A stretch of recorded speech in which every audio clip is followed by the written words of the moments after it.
ஆமென். போன வாரம் நான் இதை பத்தி பேசின ஞாபகம் இருக்கா? போன வாரம் நான் இதை பத்தி பேசினேன். சபையோட வளர்ச்சியை பத்தி தான். அதுல இருந்து எதை பேசினேன்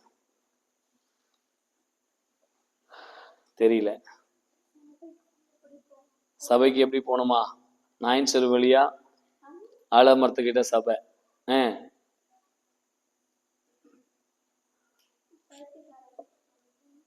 நம்ம அது சண்டே எடுத்த மெசேஜ் நினைக்கிறேன். போன வாரம் எடுத்தது தானா?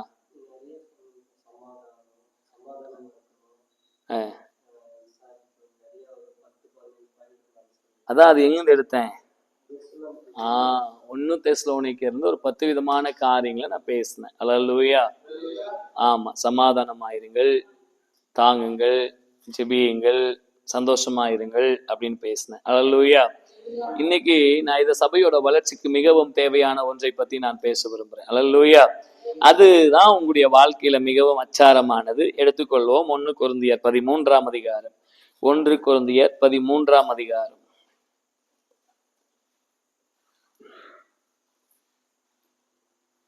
எல்லாம் எடுத்துக்கங்க. 1 கொரிந்தியர் 13ஆம் அதிகாரம் வாசிங்க. 1வது வசனத்தை. நான் மனுஷர் பாஷைகளையும் தூதர் பாஷைகளையும் பேசினால் அன்பு எனக்கு இராவிட்டால் சத்தமிடுகிற வெண்கலம் போலவும் ஓசையிடுகிற கைத்தாளம் போலவும் இருப்பேன். அல்லேலூயா.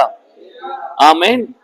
நல்ல வசனத்தை நல்ல மீண்டும் நல்லா புரிஞ்சுக்குங்க. எல்லாரும் சேர்ந்து வாசிங்க. நம்ம எல்லாம் சேர்ந்து அந்த வசனத்தை வாசிக்கலாம். நான் மனுஷர் பாஷைகளையும் தூதர் பாஷைகளையும் பேசினாலும் அன்பு எனக்கு இராவிட்டால் சத்தமிடுகிற வெண்கலம் போலவும் ஓசையிடுகிற கைத்தாளம் போலவும். ஆமா, சர்ச்சில் ரொம்ப பிரதானமான ஒண்ணு அன்பு. அல்லேலூயா. நான் அந்த பிரச்சனைக்கெல்லாம் போயிட்டு இருக்கும்போது எல்லாரும் என்கிட்ட சொன்னதுன்னா, நான் கிறிஸ்தவங்கனாவே அன்பு, கிறிஸ்தவங்கனாவே அன்பு, கிறிஸ்துனாவே அன்பு. இயேசு கிறிஸ்து எதை போதித்தார் அப்படின்னு இந்த கிறிஸ்துமஸ்க்கு அரசியல்வாதிகள் எல்லாம் ஒரு செய்தி போடுவாங்க. அன்பு பொங்க கிறிஸ்துமஸ் கொண்டாடுங்கள். என்ன? ஆமா, இயேசு பெருமான் அன்பை பற்றி போதிக்கவே இந்த பூமிக்கு வந்தார் அப்படின்னு சொல்லி அன்பை பற்றி நிறைய பேசுவாங்க. அப்ப இயேசு கிறிஸ்துனாவே என்னதான்? சத்தமா சொல்லுங்க, அன்பு. ஆமென் சொல்லுங்க. அப்போ இந்த அன்பை பற்றி நீங்க கிறிஸ்தவர்களா இருக்கிற நீங்க அன்பை பத்தி பேசும்போது, நான் மனுஷர் பாஷைகளையும் தூதர் பாஷைகளை பேசினாலும், நான் அந்நிய பாஷை பேசினாலும், நான் பயங்கரமா கைத்தட்டி ஆராதிச்சாலும், அல்லது ஜெபித்தாலும், அல்லது நான் ஊழியம் செய்தாலும், அல்லது நான் காணிக்கை தசமங்களை கொடுத்தாலும், இது எல்லாவற்றை கொடுத்தாலும் எனக்கு அன்பு இராவிட்டால், சொல்லுங்க,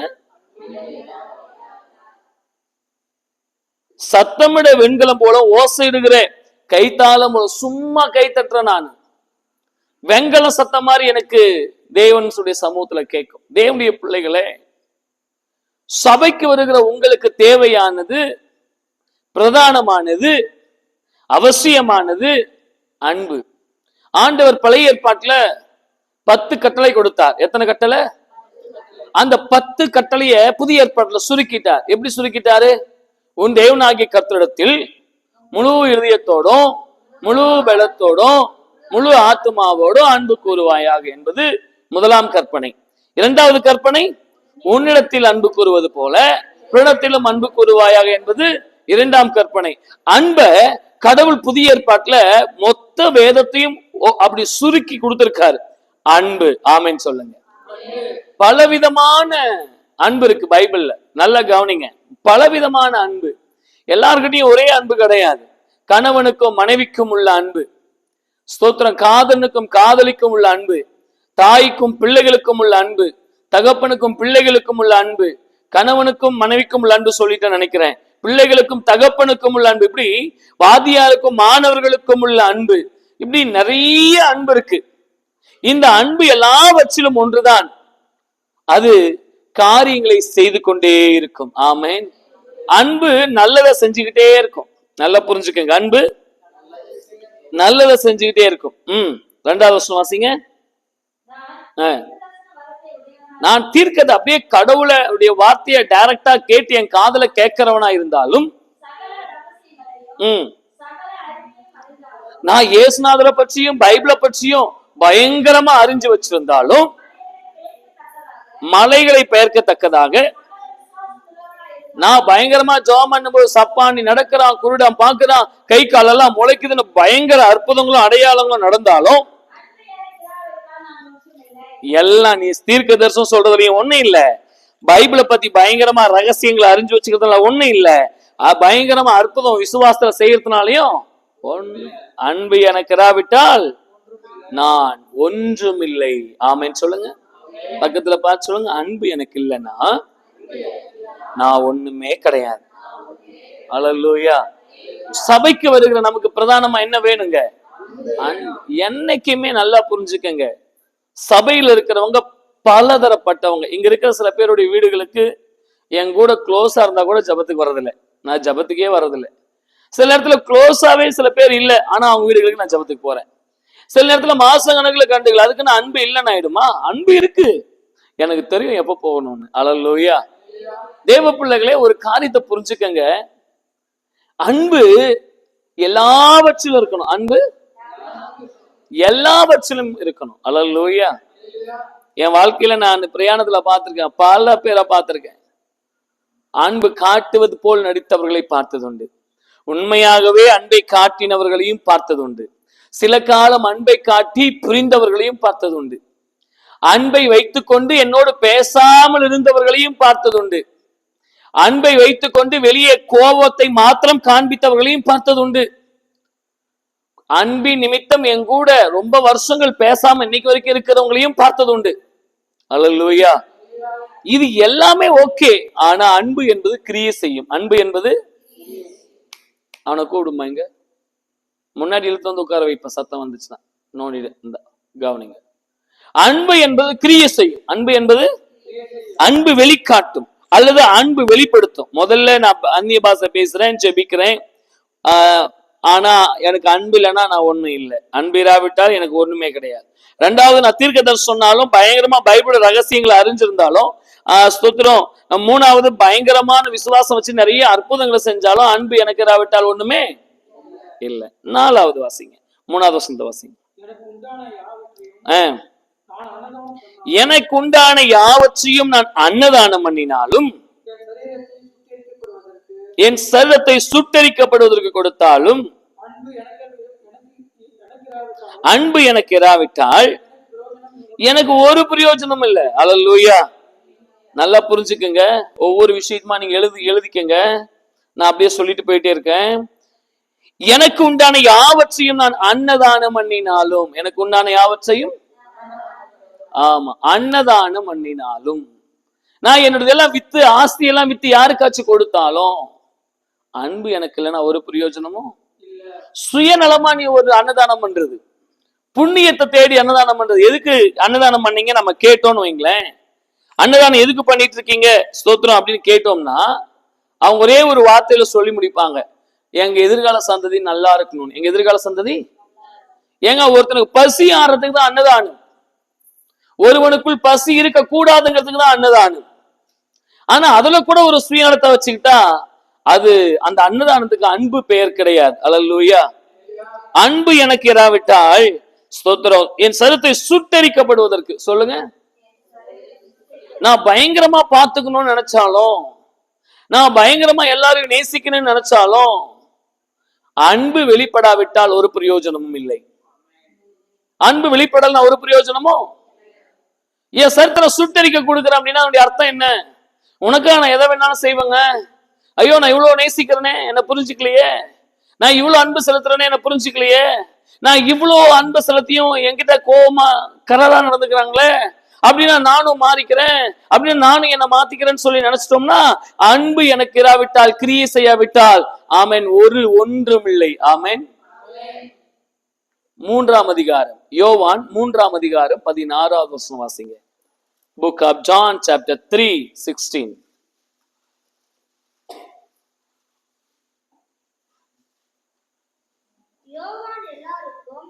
3ஆம் அதிகாரம் 16வது வசனமா? 4, 5, 6, 7 வசனங்களை வாசிங்க. அன்பு நீடிய சாந்தமும் தயவும் உள்ளது, அன்புக்கு பொறாமை இல்லை. கவனிங்க, அன்பு நீடிய சாந்தமோ தயவு உள்ளது. கவனிங்க, அன்பு நீடிய சாந்தம். அன்பு யார் எதை செய்தாலும் ஓகே சாந்தமாக ஏற்றுக்கொள்ளும். அவமானப்படுத்தினால் சாந்தமாக ஏற்றுக்கொள்ளும், துக்கப்படுத்தினால் சாந்தமாக ஏற்றுக்கொள்ளும், நம்ம வஞ்சகமா நம்மளை பார்த்தா சாந்தமாக ஏற்றுக்கொள்ளும். நீ பாத்துக்க பரவாயில்லன்னு சொல்லும். அல்லேலூயா. அப்புறம் அன்பு தன்னை புகழாது. அன்பு தன்னை நான் தான் பெஸ்ட், நான் தான் ஃபர்ஸ்ட், நான் தான் பர்ஃபெக்ட் அப்படின்னு அன்பு தன்னை புகழாது. அன்பு என்ன செய்யும்னா அனுதினமும் தன்னை சரி செய்து கொண்டே இருக்கும். ஆமென் சொல்லுங்க. ஏதோ ஒரு விதத்தில் நமக்குள்ள ஒரு குறை இருந்துகிட்டே இருக்கும். அந்த அன்பு தன்னை சரி செய்து கொண்டே இருக்கும். அடுத்து பாருங்க, இருமாப்பா இராது. என்னவா இருக்காது? இருமாப்பா இருக்காது. ஆமென் சொல்லுங்க. ஆமென் சொல்லுங்க. எனக்கு இன்னார பிடிக்காது, எனக்கு என் மனைவியை பிடிக்காது, என் புருஷனை பிடிக்காது, இல்ல என் சபையில் உள்ள குறிப்பிட்ட நபர்களை பிடிக்காது, அல்லது என்னுடைய குடும்பத்தாரை பிடிக்காது, அல்லது ஸ்தோத்திரம் அப்படியெல்லாம் ஒரு ஒரு இருமாப்பா இருக்காது. அன்பு ஆமென் அது ரொம்ப தெளிவானது. அல்லேலூயா. அயோக்கியமானதை செய்யாது. அன்பு என்ன செய்யாதுங்க? அயோக்கியத்தை ஒரு காலம் செய்யாது. மற்றவங்க நமக்கு அயோக்கியத்தை செய்வாங்க. அடிக்கடிக்கு நான் என்னுடைய மனதுல ஓடிக்கிட்டே இருக்கிற வார்த்தை சில வருஷங்களா என்னன்னா, அல்லது என் காதுல கேட்ட வார்த்தை என்னன்னா, நானும் நினைச்சுக்குவேன், வெளியே சொல்லல, ஆனா பல பேர் என் காதுல விழும்படி பேசிய வார்த்தை என்னன்னா, நன்றி கெட்ட மனிதர்கள். சொல்லுங்க. அப்படி நம்ம அடிக்கடிக்கு என் காதுல விழும். நானும் நிறைய நேரம் சில வருஷங்களா யோசிப்பேன். ஆனா இங்க ரொம்ப அழகா ஒரு விஷயம், யார் எனக்கு அயோக்கியத்தை செய்தாலும் நான் யோக்கியமானதை செய்யவே விரும்புகிறேன். ஆமென். மதர் தெரேசா இன்னைக்கு ஒரு பெரிய பட்டத்தை வென்று உலக லெவல்ல புகழ் பெற்றவங்களா இருந்து செத்தாங்க. இன்னைக்கு வரைக்கும் நம்ம அவங்கள பத்தி பேசுறோம்னா, அவங்களுடைய ஆபீஸ்ல போனா அவங்களுக்கு பேக் சைடு இப்படி எழுதப்பட்டிருந்ததா, ஆமென், வெறுப்பது யாராக இருக்கட்டும், நேசிப்பது நானாக இருக்கட்டும். வெறுப்பது என்ன? யார் வேணாலும் என்ன வெறுக்கட்டும், பரவாயில்ல, ஆனா நேசிக்கிறது. அல்லேலூயா. அப்புறம் தற்பொழிவை நாடாது. தற்பொழிவை நாடாது. ஸ்தோத்திரம். என்ன புகழணும், மேலேயே சொல்றது பாருங்க, புகழாதுன்னு சொல்றது. யாராச்சும் நான் புகழ்ந்தா நல்லா இருக்குமே அப்படின்னு தற்புகழ்ச்சியை நாடாது. அதான் அன்பு. என்னை புகழ்ந்தாலும் புகழா விட்டாலும், என்னை நேசித்தாலும் நேசிக்க விட்டாலும் நான் நேசித்து கொண்டே இருப்பேன். அதுதான் ஆண்டுடையது. ஆமென் சொல்லுங்க. சினமடையாது. சொல்லுங்க. ஒரு மாதிரி டென்ஷனாவே இருக்காது. அன்பு மைண்ட்ல வச்சுட்டு ஒரு மாதிரி யோசனை, இப்படி பண்ணிட்டாங்களே, அப்படி பண்ணிட்டாங்களே, அந்த மாதிரி சொல்லிட்டாங்களே, இந்த மாதிரி சொல்லிட்டாங்களே, நம்மளை அவமானப்படுத்திட்டாங்களே, இப்படி அது சொல்லவே சொல்லாது. ஒரு குறிப்பிட்ட குடும்பத்திற்கு நான் ஜபத்துக்கு போயிருக்கும் போது அந்த குடும்பம் எப்படி சொன்னாங்க, ஒரு பெரிய பிரச்சனை இல்லை, 2 குடும்பம் அவங்க நம்ம சபைக்கு வருவாங்க, அந்த 2 குடும்பங்களும் ஒரு பயங்கரமான சண்டை. அப்போ அந்த 2 குடும்பமும் அன்னைக்கு ஆராதனைக்கு வந்தாங்க. அந்த ஒரு பயங்கரமான பிரச்சனையை சமீப காலமா நான் பேசுறது இல்லை, யாரு கூடயும் அனாவசியமா பிரச்சனை வந்தா பேசுறது இல்லை. கர்த்தருக்கு ஸ்தோத்திரம், கர்த்தர் பார்த்துக்குவார்னு விட்டுட்டேன். அப்போ ஒரு நாள் என்ன ஆயிடுச்சு அப்படின்னா, அவங்க வீட்டுக்கு போயிருக்கும் போது இப்படி சொல்லிட்டாங்க, பாஸ்டர் நீங்க, அவங்க இவ்வளவு நாள் மைண்ட்ல வச்சிருந்திருக்காங்க, மைண்ட்ல சொல்றாங்க, பாஸ்டர் நீங்க அவங்களுக்கு சப்போர்ட் பண்ணிட்டீங்க, நீங்க அவங்களுக்கு என்ன பண்ணிட்டீங்க, சப்போர்ட் பண்ணிட்டீங்க, அவங்க நாங்க சர்ச்சுக்கு வர மாட்டோம் அப்படின்ட்டாங்க. நான் ஒண்ணுமே சொல்லல. சரிங்க, நான் உங்களை நேசிக்கிறேன், உங்களுக்கும் எனக்கு தான் உறவு, உங்களுக்கும் உறவு கிடையாது, தேவனுக்கும் நமக்கும் தான் உறவு. ஆமென் சொல்லுங்க. ஆராதனைக்கு வாங்கன்னு ஆனா அதை மைண்ட்ல அவங்க வச்சு சினம் மைண்ட்லயே வச்சு யோசிச்சு பயங்கரமா கோவப்பட்டு ஒரு காலம் சபையை விட்டுட்டாங்க. சபையை விட்டு போயிட்டாங்க. ஏறக்குறைய ஒரு 4-5 மாசம் இருக்கும்னு நினைக்கிறேன். சபையை விட்டு போனதுக்கு அப்புறம் இந்த குறிப்பிட்ட குடும்பம், ஆப்போசிட்டா இருக்கிற குடும்பம் என் கூட வந்தாங்க. அவங்க ஊழியத்துல இருந்தாங்க, சபையில இருந்தாங்க. அவங்க ஒரு வார்த்தை அவங்க வீட்டுக்கு போகும்போது எப்படி சொன்னாங்க, பாஸ்டர் வந்தீங்களா, ஜெபம் பண்ணீங்களா, உங்க வேலையை மட்டும் பார்த்துட்டு போங்க. சொல்லுங்க.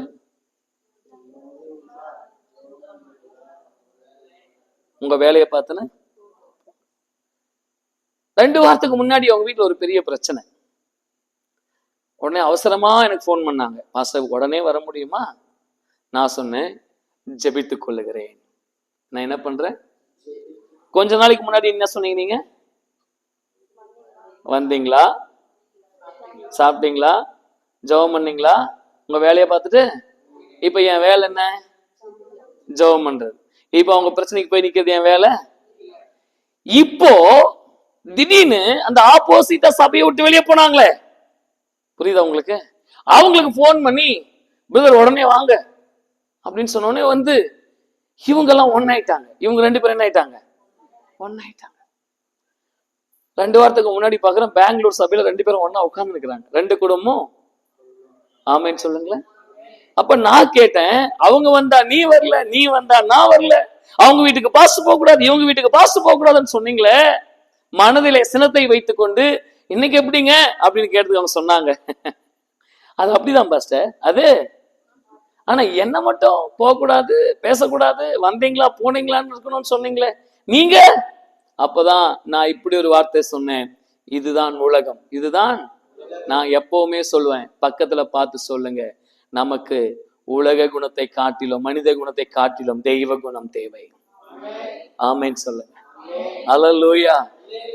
இப்ப நான் பிரசங்கம் பண்ண 2 பேரும் தட்டி ஆஹான்னு கேட்டுக்கிறாங்க. இப்படி திரும்பி கூட பார்க்காதவங்க இப்ப சபையில ஆஹா ஓஹோன்னு கேட்கிறாங்க. எனக்கு ஒரே ஆச்சரியம், இப்படியும் ஜனங்கள் இருப்பார்கள். அல்லேலூயா. ஆனா நான் அவங்களையும் பகைச்சிக்கல, இவங்களையும் பகைச்சிக்கல. நாம் அன்போடு கூட நடக்க கற்றுக்கொள்ளணும். அல்லேலூயா. ஸ்தோத்திரம். சினம் அடையாது, தீங்கு நினையாது. அன்பு என்ன நினைக்காதுங்க? தீங்கு நினையாது. தீங்கு நினையாது. தீங்குன்னா என்னன்னா, ஒரு பாஸ்டர் பிலிப் அப்படின்னு ஒரு ஊழியர் உண்டு. அவர் இந்த குஷ்டரோகி இல்லத்துக்கு போனார். அப்ப இந்த பாஸ்ட் எப்பவுமே பிரசங்கம் பண்றத அவங்களுடைய தம்பிக்கும் அண்ணனுக்கும் பிடிக்காதுன்னா அவங்க ஆண்டவரை தேடுற பிள்ளைகள் அல்ல, பெயர் கிறிஸ்தவர்கள். உதவி செய்யறதுக்காக குஷ்டரோகி இல்லத்துக்கு போனாங்க. குஷ்டரோகி எப்படி இருப்பாங்க? உடம்பெல்லாம் புண்ணு, லைட்டா ரத்தம் கசியும்ல, அப்படி ஒரு பாடி. உடனே நேரா போன உடனே பாஸ்டர் பிலிப் உதவி ஜெபம் பண்ணிட்டு உதவி செய்யலாம், சரி ஜெபம் பண்ணுங்க. அப்போ கூட இருக்கிற நண்பர்கள் சொன்னாங்க, பிலிப் உங்க ஆண்டவர் பெரியவர் பெரியவர் பெரியவர்னு சொல்றிய, ஓகே, இப்ப நான் ஒரு காரணம் சொல்லட்டுமா? உங்க ஆண்டவர் பெரியவர் தானே, உனக்கு எந்த தீங்கும் வராதுல்ல? ஆமா வராது. அதுல என்ன மாற்றம்? இந்த குஷ்டரோகிங்க சாப்பிடுறாங்கல்ல, அவங்களோட ஒன்னா உட்காந்து உங்களால சாப்பிட முடியுமா? ஒன்னா உட்காந்து சாப்பிட முடியுமாங்க? குஷ்டரோகிகளோட ஒன்னா உட்காந்து சாப்பிட முடியுமா? குளிக்காதவங்க கூட உட்காந்து சாப்பிட முடியல. கரெக்டா நான் சொல்றது? குளிக்காதவங்க கூட குஷ்டரோகி கூட உட்காந்து சாப்பிட முடியுமா? சில பேர் அப்படின்றவனோட உட்காந்து சாப்பிட முடியல, சில பேர் அப்படின்னு பாருங்க, அவங்களோட உட்கார்ந்து நம்மளால சாப்பிட முடியல, வெறுக்கிறோம், அருவருப்பா இருக்கு. உடனே அந்த ஊழியர் உட்கார்ந்தார், பெசஞ்சர் குஷ்டரோகியோட உட்கார்ந்து சாப்பிட்டாரு. இன்னைக்கு அவரு அறியப்பட்ட ஒரு பெரிய தெய்வ மனுஷன். அல்லேலூயா. சாப்பிட்ட குஷ்டரோகியும் ஆரோக்கியம் உண்டானது. இவங்க உதவி செய்யதான் போனாங்க, சுகமாக்க போல. ஆனா சாப்பிட்டதுக்கு அப்புறம் அந்த குஷ்டரோகி என்ன ஆயிடுச்சுங்க? அன்புக்கு தீங்கு தெரியாது. அன்புக்கு ஆமேன்னு சொல்லுங்க. எனக்கு தீங்கு செஞ்சாலும் பரவாயில்ல, நான் அன்பா இருப்பேன். என்ன வேதனைப்படுத்தினாலும் பரவாயில்ல, நான் என்னவா இருப்பேன்? அன்பா இருப்பேன். ஆமேன்னு சொல்லுங்க. 6வது வசனம். ஒருத்தரை அவமானப்படுத்தி, ஒருத்தரை காயப்படுத்தி, ஒருத்தரை கோபப்படுத்தி அநியாயத்தில் சந்தோஷப்படாமல் இந்த அன்பு சத்தியத்திலே சந்தோஷப்படும். எதுல சந்தோஷப்படும்? ஆமென். சபைக்கு போனோம், நல்ல வசனங்களை கேட்டோம், கர்த்தர் நம்ம கூட பேசினாரு, நம்ம நல்ல மனுஷங்களா வாழணும், அன்புள்ளவங்களா இருக்கணும்னு சொல்லி சத்தியத்தை பேசி பேசி சந்தோஷப்படும். சத்தியத்தை ஆமென் சொல்லுங்க. சில பேர் அப்படி இல்லை, அவங்க ஒரு இடத்துல இருப்பாங்கன்னு வைங்களேன், பாஸ்டர் பத்தியா அவங்களுக்கு பேசிட்டார், பாஸ்டர் பத்தியா இவங்களுக்கு பேசிட்டார், பாஸ்டர் பத்தியா எனக்கு பேசிட்டார், பாஸ்டர் பத்தியா உனக்கு பேசிட்டார சொல்லி மற்றவங்களை கை காமிச்சு தான் மனம் திரும்புறதல்ல அன்பு, தன்னை உருவாக்கி கொள்வதே பிரதானமான அன்பு. சத்தியத்தை பேசுங்க. ஆமேன். சத்தியத்துல சந்தோஷப்படுங்க. ஆமேன். சகலத்தையும் சகலத்தையும் சகலத்தையும் சகலத்தையும் தாங்கும். சொல்லுங்க. எல்லாரையும் தாங்கும். துரோகிகளையும் சத்துருக்களையும் பிசாசு பிடித்தவர்களையும் தாங்கும். சொல்லுங்க. எல்லாரையும் தாங்கும். அல்லேலூயா. ஆம். அப்புறம் சகலத்தையும் யார் என்ன சொன்னாலும் நம்பும். யார் என்ன சொன்னாலும் அல்லேலூயா. யார் என்ன சொன்னாலும் சத்தமா சொல்லுங்க. யார் என்ன சொன்னாலும். என்கிட்ட ஒரு தம்பி வாலிப பையன் தான், அவன் சொன்னானே, நான் துணியெல்லாம் எடுத்துன்னு போயிட்டு துவைச்சிட்டு வந்துட்டுமான. நான் உண்மையாவே நம்பிட்டேன், ஓ ஊர்ல கொண்டு போய் துணியெல்லாம் துவைச்சு எடுத்துட்டு வருவான் போலன்ட்டு. அப்புறம் துணியெல்லாம் பேக் பண்ணவன் கூடவே அவனுடைய பைபிள் சத்தமா சொல்லுங்க. சகிக்கும். சொல்லுங்க. யார் என்ன பேசினாலும் ஸ்தோத்திரம். என்ன சொல்லுங்க? ஸ்தோத்திரம். அல்லேலூயா. வேதனைப்படுத்தும் போது ஸ்தோத்திரம். ஆமென். துக்கப்படுத்தும் போது ஸ்தோத்திரம். அல்லேலூயா. நம்மள டார்கெட் பண்ணி அடிப்பாங்க, சகிச்சுக்கிட்டு நில்லுங்க. அவங்க எல்லாம் அங்கே நிப்பாங்க. கர்த்தர் நம்மை ஒரு நாள் உயர்த்தி வைப்பார். அல்லேலூயா. இப்படி பேசுறவங்க எல்லாம் ஒரு நாள் அங்க நிப்பா. ஆனா உங்களையும் என்னையும் ஒரு நாள் உயர்த்தி வைப்பார். சகிப்பு சாதனைகளை உண்டாக்கும். சொல்லுங்க. சகிப்பு. ஜெயிச்சிட்டோன்னு வைங்களேன், எத்தனை முறை ஜெயிப்பீங்க? ஜெயிக்கிறது எத்தனை முறை? ஒரு முறை தான் ஜெயிக்கிறது. தோக்குறது. ஆனா தோல்வி நமக்கு என்னத்தை கத்துக் கொடுக்கும் தெரியுமா? பல பாடங்களை கற்றுக் கொடுக்கும்.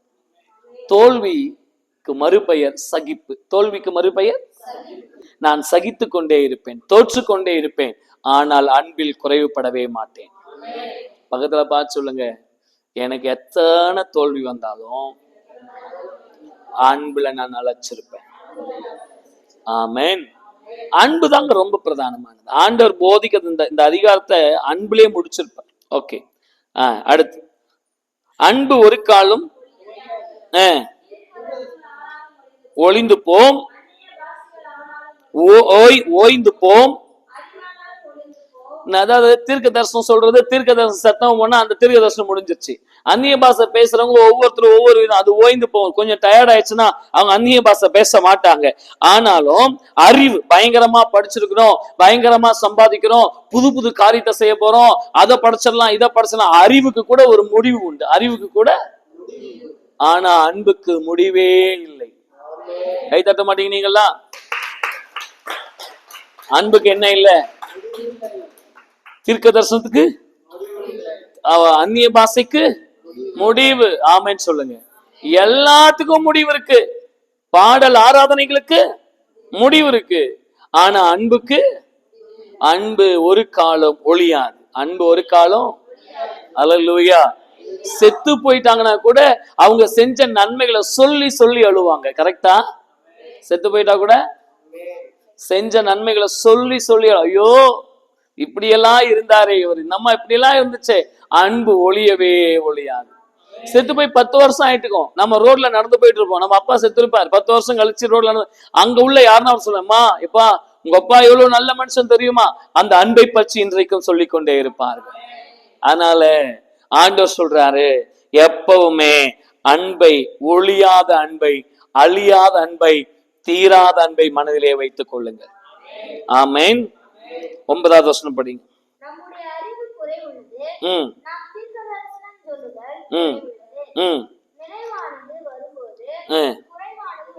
நிறைவானது வரும்போது குறைவானது ஒளிந்து. எல்லாமே குறைவுள்ளதான். நம்முடைய ஸ்தோத்திரம், தீர்க்க தரிசனம், நம்முடைய அறிவு, நம்முடைய அந்நிய பாஷை எல்லாம் குறைவானது. ஆனா தேவனுடைய வசனம் ரொம்ப அழகா சொல்லுது, நிறைவானது வரும்போது குறைவானது ஒளிந்து போகும். எப்படி ஒளிந்து போகும் தெரியுமா? 11வது வசனம்.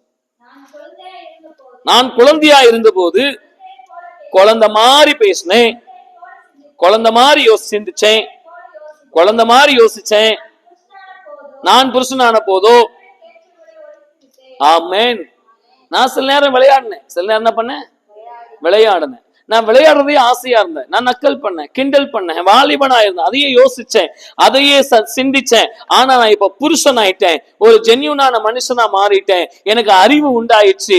இப்ப அறிவு உண்டானதுனால நான் இப்ப என்ன பண்றேன்னு தெரியுமா? ஆமென். பழசெல்லாம் ஒழிச்சிட்டேன், அன்பிலே நிலைச்சிருக்கிறேன். பழசெல்லாம் ஒழிச்சிட்டு, ஆமென், இந்த அன்புல நிலைச்சிருக்கிறத நான் எங்க ப்ரூவ் பண்றேன்னு தெரியுமா? 12வது வசனம்.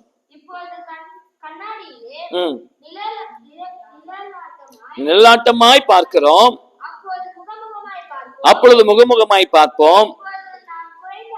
நான் குறைந்த அறிவுள்ளவன். நானு ஒரு குறிப்பிட்ட நாட்களுக்கு அப்புறம் எனக்கு சரியான அறிவு வரும். எதை எப்படி செய்யணுங்கிற அறிவு எனக்கு தானா வரும். அன்னைக்கு எனக்கு அன்பா நான் செயல்பட ரொம்ப ஃபீல் பண்ணிடுவேன். ஐயோ நான் அன்னைக்கு தப்பு பண்ணிட்டேனே, அன்னைக்கு கொஞ்சம் பொறுமையா இருந்திருந்தா நல்லா இருந்திருக்குமே, அன்னைக்கு அவசரப்பட்டுட்டேன், அந்த அவங்க கிட்ட அவசியம் இல்லாம கோவப்பட்டுட்டேன், அன்னைக்கு அந்த மனுஷன் அவசியம் இல்லாம எழுத்து பேசிட்டேன், அந்த குறிப்பிட்ட நண்பர்களோட சரியா நான் பேசாம விட்டுட்டேனே. சே, நம்ம கொஞ்சம் பொறுப்பா கொஞ்சம் அன்பா இருந்தா எல்லாம் சரியாயிட்டுக்குமே அப்படின்னு சொல்லி நான் ஃபீல் பண்ணாதபடிக்கு 13 சொல்லுது, இப்பொழுதும் விசுவாசம், நம்பிக்கை, அன்பு இம்மூன்றும் நிலைத்திருக்கிறது. இவைகளில் அன்பு. சபையில 3 விஷயம் ரொம்ப முக்கியம். ஒண்ணு விசுவாசம், 2வது நம்பிக்கை, 3வது அன்பு. சபைக்கு வரவங்க பரலோகத்தை விசுவாசி வராங்களா? நம்ம எல்லாம் ஞானஸ்தானத்தை பரலோகத்தை விசுவாசி தானே ஞானஸ்தானம் எடுத்தோம். ஆமா இல்லையா? 2வது கர்த்தர் என்னை பூமியில நல்ல நிலையில வைப்பார் நம்புறோமா? ஜெபம் பண்ணா நல்ல வைப்பார் நம்புறோம், அந்த நம்பிக்கை. ஆனா இதெல்லாம் ஒருத்தர் நல்லா பேசிக்கிறோம். அன்பு. இந்த இதுக்கு எல்லாவற்றிற்கும் ஒண்ணுதான் பெருசு, அன்பு மாத்திரமே பெருசு. என்னதான் பெருசுங்க? ஆமென். என்ன பாடினாலும், என்ன துதிச்சாலும், என்ன அந்நிய பாஷை பேசினாலும், என்ன ஊழியம் செய்தாலும், எத்தனை லட்சங்களை சம்பாதிச்சாலும், கோடிகளை குவித்து கொண்டாலும், நமக்கு அன்பு இராவிட்டால் ஒண்ணுமே இல்லை, எல்லாமே ஜீரோ. எல்லாமே ஆமென். நமக்குள்ள வேற்றுமைகள், நமக்குள்ள பொறாமைகள், நமக்குள்ள சண்டைகள், நமக்குள்ள பிரிவினைகள் இருக்குமானால் ஆண்டவர் சொல்றாரு சபை வளராது. சபை என்ன செய்யாதுங்க? வளராது. லவ், அன்பு தான் வளர்க்கும். ஆமென் சொல்லுங்க. என்ன நடந்தாலும் சகிப்பு தன்மை இருக்கணும். சபையில என்ன வேணுங்க? சகிப்பு தன்மை இருக்கணும். யாரும் இங்க ஹீரோயிசம் கிடையாது, யாரும் யாருக்கும் பெரிய ஆள் கிடையாது.